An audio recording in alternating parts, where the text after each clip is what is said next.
Hello everyone, welcome to the transport community of Transportinfo. My name is G, I'm a transport compliance manager. I would like to launch a new video series to help drivers who drive a vehicle equipped with a tachograph. Today, the work of such a driver is surrounded by so much legislation that would cause a lawyer a lot of headaches. Without wishing to be exhaustive, let's look at few. Just click through to the web page and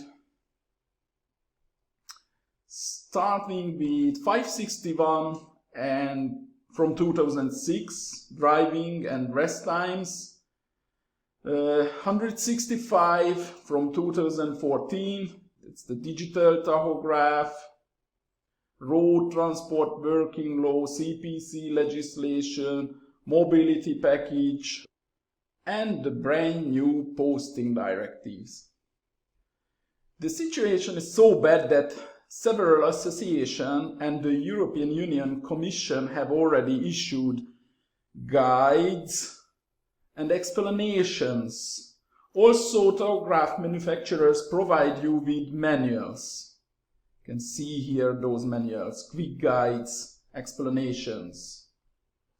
Meanwhile, the road haulage sector is suffering from a shortage of drivers. So how to make this profession attractive? It is not my job to decide.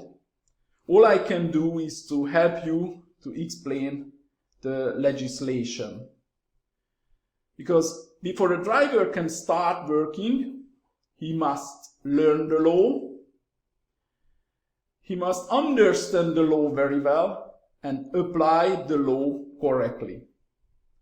In addition, you must apply the laws listed above at the same time, but independently of each other. And that is the worst part. Sounds easy, but actually it's not that easy. So in the new video series, I try to explain the law slowly, word by word, in a video format that is understandable to everyone, and at the same time I show on a tachograph what to handle in a real situation, in the real world. So if you want to keep up with me, then don't forget to subscribe to the channel, because I'll be back with the details in the next video. So thanks for watching now. Keep your money in your wallet, because there are no stupid questions out there, only unnecessary fines. See you in the next video.